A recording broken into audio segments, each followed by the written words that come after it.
As to short, so I think we may be able to do a carve out on that. I don't think that's a bad idea. So we would basically have our general fine structure, and then we would have a carve out for short-term rentals. And Mark, too, just what we were going to talk about it because we have limited time with Clint, but there's also some other state policies that we now have where we can gather the information of the owners and the renters.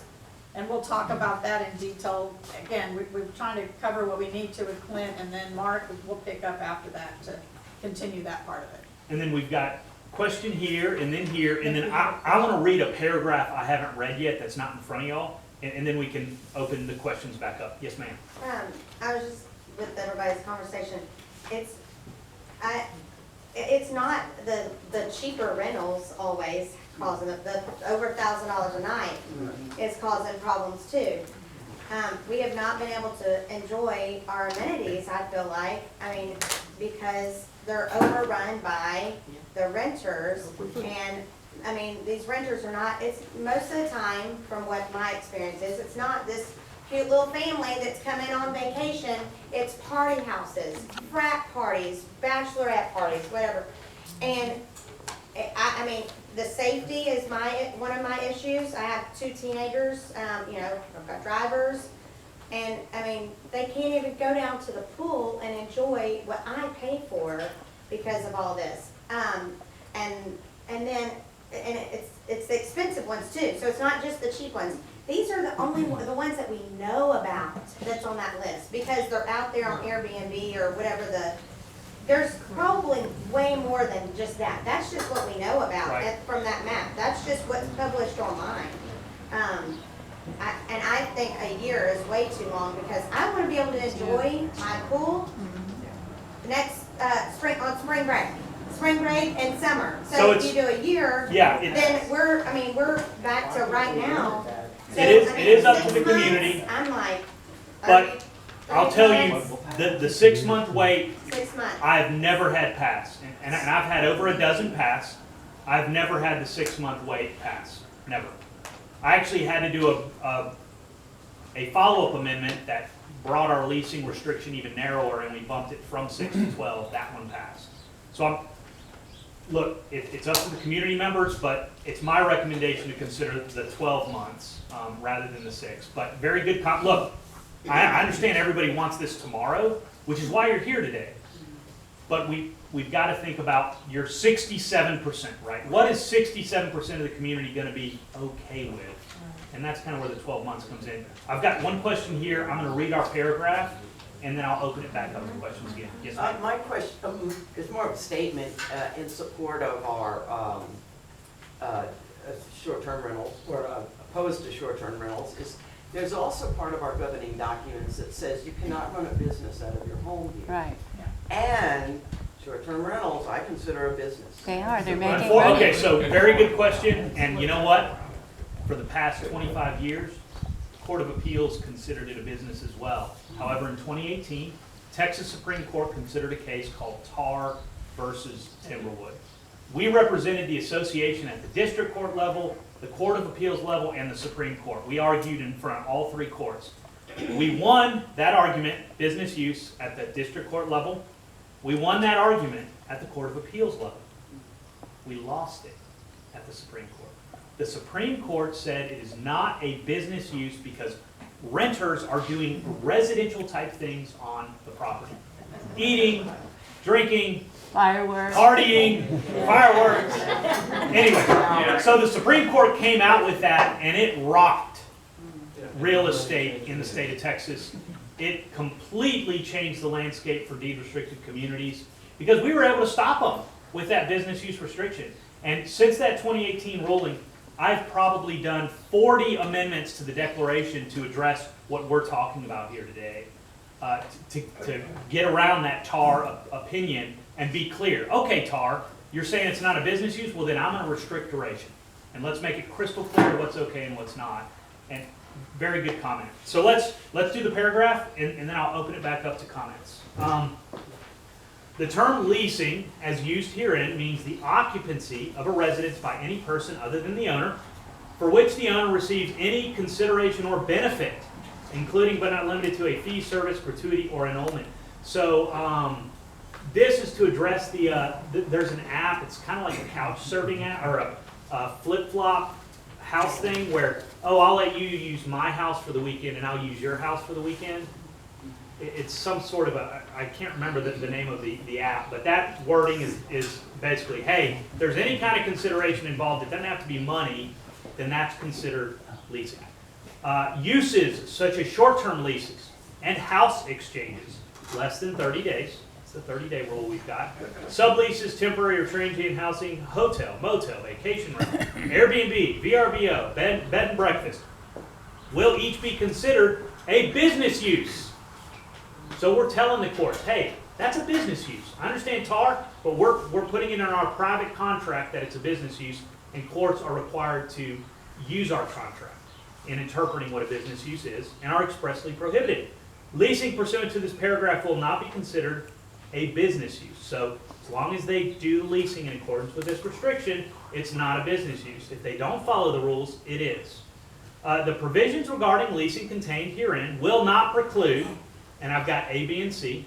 A is the association or a lender from leasing a residence upon taking title following foreclosure of its security interest in the lot, and residence or upon acceptance of a deed in lieu. So basically, mortgage company forecloses, there's somebody living in it right now. It doesn't preclude the mortgage company from doing like a 30-day lease with, it allows for that type of short-term leasing, because that's very typical in the mortgage industry when they foreclose and there is an active tenant on property. B, the seller or transferor of a lot and residence from leasing back the residence on such lot for a period of time up to 30 days after closing. This is another timing thing that y'all can comment on. So basically, Bob sells his home and he's like, hey Jill, who he's selling it to, hey Jill, I need to rent back the house to you because we have to find a house now that we've sold our house. This allows for that up to 30 days. I've got other communities that allow for it up to 60 days, some up to 90 days. It's whatever y'all want. Currently it says up to 30 days after closing. So it allows for that 0 to 30 time frame. If they need to rent it for 15 days, it is not a violation of the restrictions. Even though technically under the rules it would be, right? I just need to rent it for 5 days, and that's not okay. We don't want the seller to not be able to stay in the home for a couple days after the closing. Everybody familiar with that? Okay, perfect. And then C, the leasing of a lot and residence on a month-to-month basis after the expiration of a lease in compliance with this paragraph to the occupant who executed the original lease.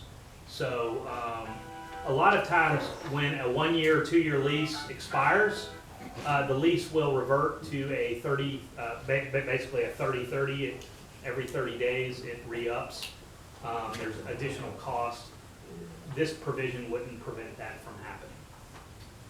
Those are the 3 exceptions we've got. And then it's got leases will not relieve the owner from compliance with the restrictions or governing documents of the association. That is the paragraph on leasing. I'll open it back up to questions now. Yes, sir, and then. Are you addressing, because of someone back here was concerned about nuisances, are you addressing nuisance in your second amendment? Nuisance is already there. So you've already got a nuisance provision in your declaration. The association can enforce it. Again, very subjective, but we've got rulemaking authority. So we can adopt a leasing policy that includes some nuisance definitions in there. And the board has that authority. Be careful about how many I introduce there, because that's how you're going to get in a real can of worms. Yeah, it's very hard to define nuisance. Absolutely. It's not easy. Yes, ma'am?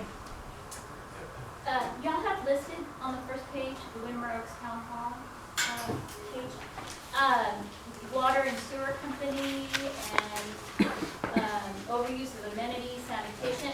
I'd like to hear more comments on, like, what is the impact, like, from our insurance?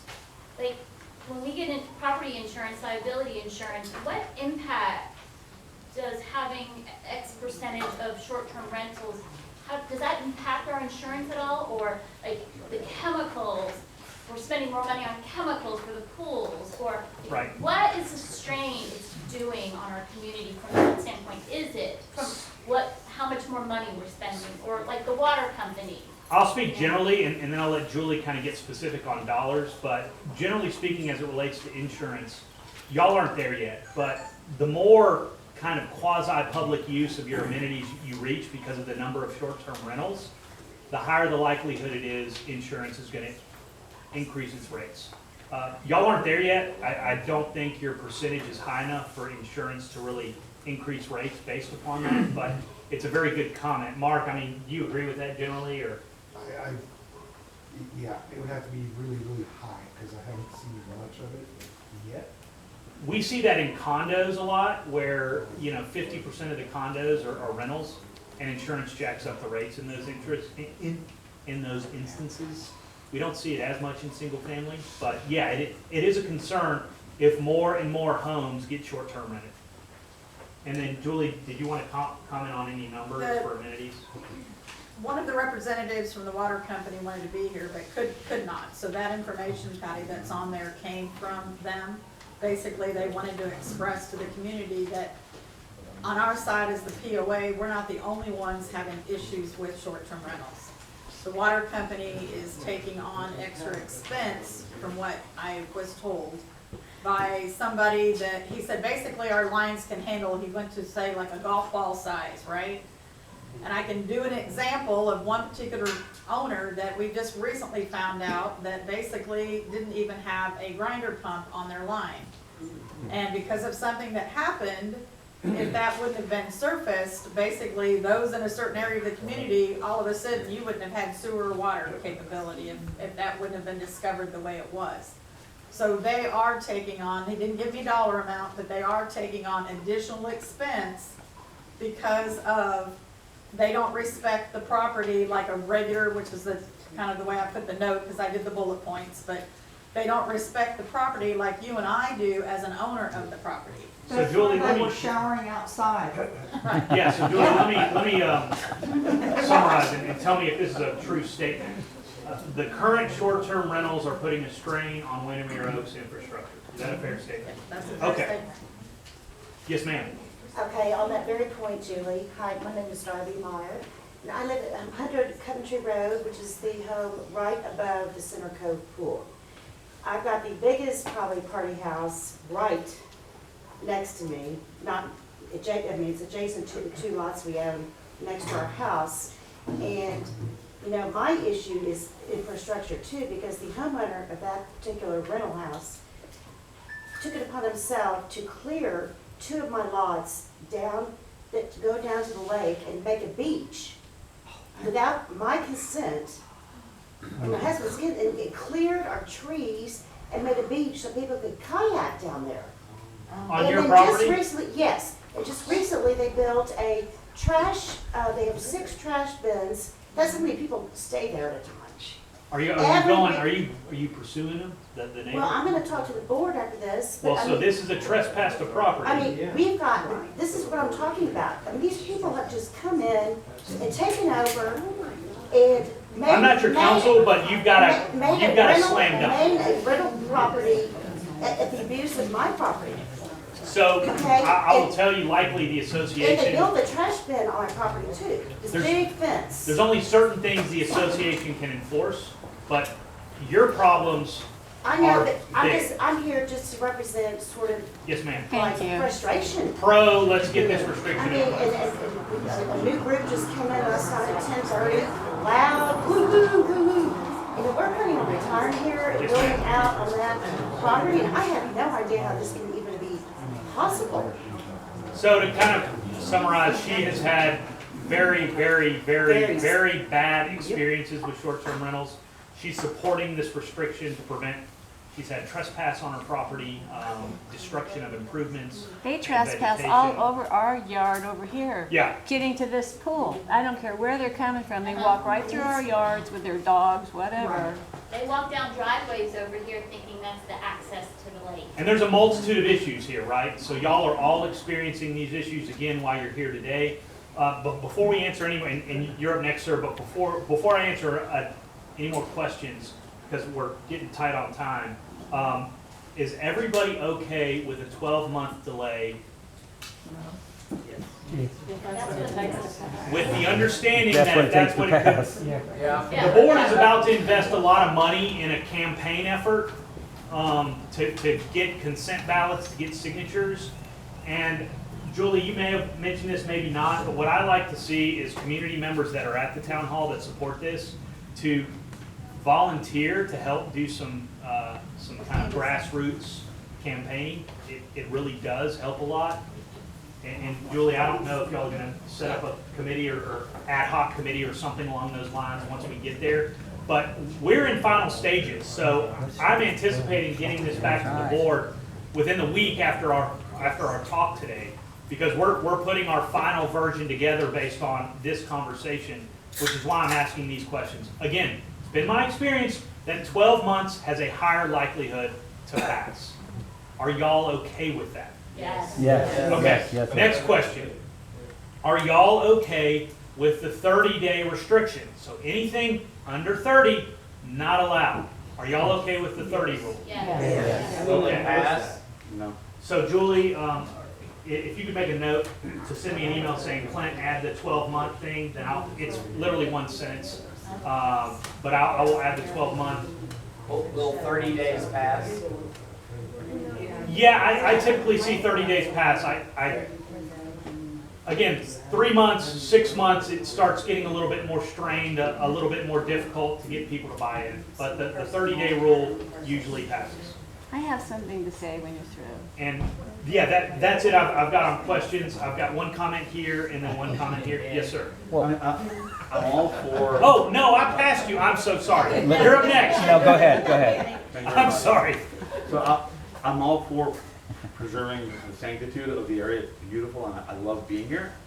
But I feel like all these restrictions are really trying to plug a hole that it doesn't work. I mean, if we're trying to preserve, like for instance, the dark sky policy,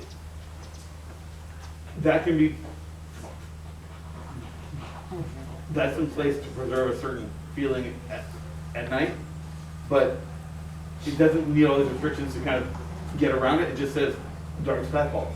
It doesn't have to be like, well, you know, short-term renters probably make a bunch of light at night, so we should. This feels like a lot of restrictions that aren't aimed right. So are we trying to penalize owners that have invested in the property and likely brought property values up just by comparison? Or are we trying to preserve the space so people can use it and enjoy it? And if the problem is overuse of the amenities, then say you can't use the amenities more than certain days a month or something per owner. Well, we've got, so That comes into enforcement. I can't. Would you mind addressing the issue on the property value? Would you Oh, mind yeah. doing that? In Windermere, I'm a realtor, and in Windermere, we had 54 sales in the last three Well, years. it's actually 46, I corrected it, but go ahead. Yeah. What? It's Go 47 ahead. because you Oh, had. I took whatever it out. was, something. Right. There was some- No, I didn't count Chris Elders because he's not doing any short-term rentals on those. But we have the highest resale of any subdivision in this zip code. They are leaving this place Yep. because of short-term rentals. It is taking the value of your property down, trust me. We're the only ones that allow it. Ridge Harbor only has the little condos by the water, they got rid of it. Spicewood Beach and Lakeside Beach got rid of it. Barton Creek got rid of it. They're all getting rid of it. Why can't we? Tennis Village got rid of it. And then we've Tennis Village got rid of it. Yes, sir. I just really wanted to give these people something to chew on. Is there's 19 here, right? So let's say we put this off till next year. That could turn into 50. And you think we have That's right. issues now? Let's double this number. Because We would all be leaving. The And we the don't people that even want to think live that here. number is right. And that's like Mickey made a comment when we did this was a monitoring company that we hired. This was all they could find. basically right now, but there's probably more here that are not even on that list. I don't think he means a year that anyone can tap in. I think only these people No, I'm have a year saying, to. no, I'm saying, If nothing's done. if we don't do anything about this Oh, yeah. issue, and we wait a year, and let's say this number doubles, do you think the pool's busy? Oh, yeah. And people are gonna start, the people that love living here, that actually live here, are gonna leave. I know, we need to jump on this ASAP Yeah. Yes. and get it done Yeah. immediately. She just brought up something that made me question. Can we clarify the whole year thing? That would be for the people that currently, like, almost like the people that are not, they're not gonna grandfather in permanently to be able to do it, but the people that are currently renting, they get the 12 months. But it say that someone, is like, oh, it say that we passed this. No, I yeah. can't just like, oh, I'm gonna go ahead and rent my house for the weekend, but I wasn't on, you know, like one of those original people. It's just, the 12 months is for the people that are currently doing it. Right. Yeah, so the time frame that applies, and very good question, it's the minute we record the document in the Burnett County Real Property Records, bam.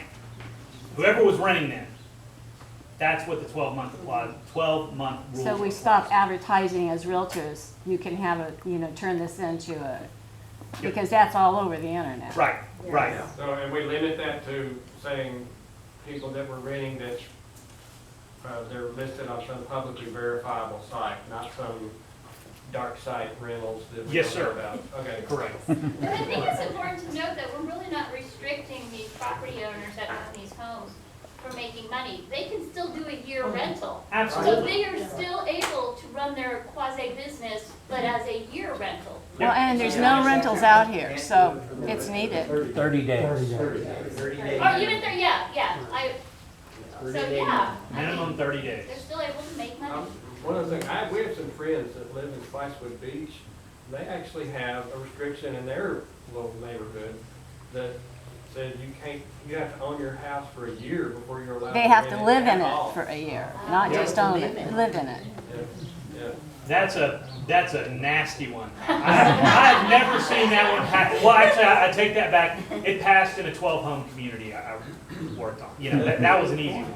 Challenge that. Oh yeah, that's a hard one right there. And it gets close to, back to Constitution, it gets close to your constitutional right, property rights, bundle of sticks. It's a little, that one's a little bit trickier. Nobody's contested it to date, but yeah, no, very good comment, but that's a little bit tougher. Now, one other comment or question for y'all I had, and I don't know, you tell me if this is an issue or not for the community, but the idea that, you know, Bob owns the property and rents it to Jill, who lives in Houston, and they rent it for a 2-year lease, but Jill does not treat the rental as her permanent residence. Just comes in every summer or every winter, whatever the case may be. Under the proposal, that would violate the restrictions. So the question is, do we have those types of rentals in the community? And if we do, are we okay with those types of rentals? I think we are. We would be okay with it. Yeah, I think that would be fine. If somebody knows they're gonna have to come back and see the same people over and over again, they're gonna act like they live there, whether they live there full time or not. That's more than likely. Everybody okay? So basically, I would kind of remove or alter that one rule. Everybody okay with that? Yes. Okay. Julie, can you make a comment? Yeah. Perfect, thank you. Because this has been, I heard somebody say something, it was about a year ago about this. So what is to stop someone who has a short-term rental, to renting it, signing that contract for the 30 days, Right. but say, you know, they will cancel it after they've spent the 3 months. Right. So that's what that permanent residency exception does. It's permanent residency for 30 days. So it avoids that situation. So what I've got to do is I've got to tweak that restriction on my end based upon y'all's conversation. So I'll change it to prevent so the example she gave is somebody rents it for 31 days, stays there 3 nights, and then cancels it, and the owner is okay doing that. And then he does another rental within that first 30-day period because the first contract was canceled, board. I'm complying with the restrictions. Another way to work around it, that permanent residency rule I put in there defeats it, but because we're having to change that a little bit, I've got to think about some wording on my end to address that example. Absolutely. One more, please. But that- Yes, sir. Quick. My wife and I live next to a short-term rental in Center Cove 3, and it's owned by LLC. It's very obvious what it's for. Yep. Is there any way to prevent selling our properties to LLCs, have that? It prevents the LLC situation, yes, sir. One of those rules is, it's that timeshare idea, right? You form an LLC, you've got 15 members, you buy under the LLC, and all 15 get to use it whenever they want to. Yeah, there's a new app out there, or y'all probably seen this commercial, Picasso. Yeah, and it's this joint ownership idea. We've designed this amendment to address the Picasso type situation. Yeah, it's where multiple people buy in and get to use it whenever they want to. It's a timeshare, but not a timeshare. Just to clarify, we can't put short-term rentals allowed on a listing anymore. No, I mean, yeah, you've got to have, likely you're going to put, either say nothing and the documents speak for themselves, or you say short-term rentals are not allowed. Refer to deed restrictions. Okay, because the investors are coming in, they're writing letters all over the place, Oh, yeah. especially up on the hill. Trying to buy up. I'm getting, Yeah, My trying house to is buy for up sale. everything before this changes. And that's because the real estate notices say short-term rentals, okay. right. Yeah, We it gotta says, have to yeah, take that allowed. It will say could earn this much for short-term rental. Yeah. Income potential. And we have a comment from a board member real quick. Well, I had a question. So if we say that we don't mind if someone signs a one-year lease, but they only come for 3 months out of the year, we have wording in here that does not allow them to sublease the property for the rest of the year. That is correct.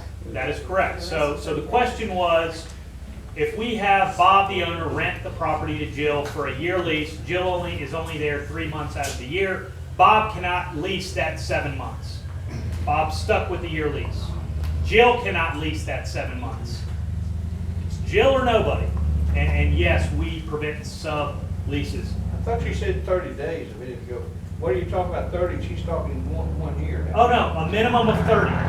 So anything less than 30, That's what I no was good. That's what Yes, I- sir. That's the way she worded that out. Yeah, it was a way for them, another way for somebody to try to get around our 30-day rule, and our document's designed to not allow it. Subleasing, it prevents subleasing. Okay. Yes, sir. I just want a clarification, because a lot of people are saying that the real estate listings say short-term rental allowed. Not all of But them, it's- some of them. But you were saying that the short-term rentals are bringing the values down. Are the values going up or down? Well, right now, we're not getting what we were getting at the top. Ridge Harbor's prices are sticking straight across the board, and they're dropping here, and they're dropping in other places. But short-term rentals, there's just too many people out there that do not want to be in a neighborhood with short-term rentals. Are they dropping over the past month or over the past couple of years? Oh, no, just since So the I big peak. can give you general data on It's this. going up. I'll I talk to you wrote later. I wrote a paper with the state bar 3 years ago, and presented on this issue. So generally, for subdivisions that are within city limits, big city of Austin, for instance, fair market tends to go up for short-term rentals. For country subdivisions out in the ETJ or no city limits, fair market tends to go down based on short-term rentals.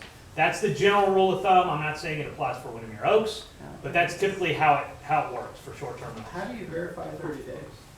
How do you verify? There's going to be We're leasing gonna talk about requirements. that in. Yeah, so you're going to have to submit your stuff. And if a neighbor says, well, they've been renting, we get to go after them. And if they haven't submitted these leases to the association, we get to fine them. We get to hit them maybe with a percentage of the rental or some sort of fining authority. And that's kind of the second part. It sounds like y'all will be addressing that, how to enforce. And Clint's got like I said, he's got 1 minute. Do you want to answer that one, or you need to go? Yes, ma'am? No. Well, if we send them a bill or to fine them, how do we get them to pay that? Guess If what? they don't pay it. That fine is secured against the property, i.e. it is foreclosable. So Now, you've got to link it to other stuff, but it is a foreclosable dollar figure. Again, I'm not suggesting y'all would, but it adds some more teeth to that dollar figure. And they're not homesteaded, right? Yeah, So by exactly. not having a homestead, you don't have that protection. Yep. And So- we need to make it hefty, so it's So the not a general rule of thumb $50 is fine. It's- homestead yeah. prevents foreclosure